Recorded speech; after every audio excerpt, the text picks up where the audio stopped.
स्वर्गबाट भोजन। प्रस्थान 15 र 16 अध्याय। म तिर्खाएकी छु, एउटी सानी केटीले भनी।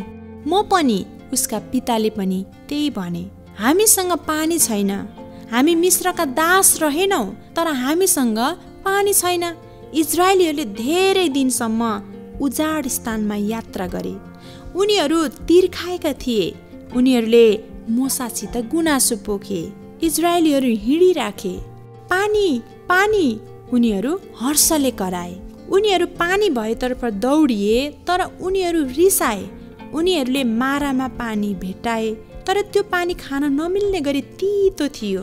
परमेश्वरले मोसालाई भन्नुभयो, पानीमा एउटा काठको टुक्रा फाल। हुन्छ परमप्रभु। मोसाले परमेश्वरले भने चाहिँ गरे। के भयो होला त?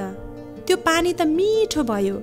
मानिसहरू परमेश्वरको कृपा देखेर दङ्ग परे र खुसी साथ पानी पिए। म भोकाएको छु, एउटा सानो केटाले भन्यो। उसकी आमाले भनिन्, हामी पनि भोकाएका छौँ, तर यहाँ खानाका लागि केही पनि छैन।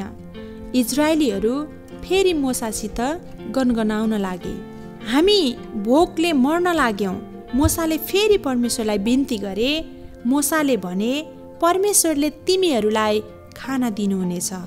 हरेक बिहान परमेश्वरले शीत जसरी स्वर्गबाट खाना बर्साउनुहुन्थ्यो। मानिसहरूले त्यस खानालाई मन्ना भन्थे। तिनीहरूलाई त्यो के हो थाहा थिएन, तर त्यो मह लगाएको रोटी जस्तै थियो।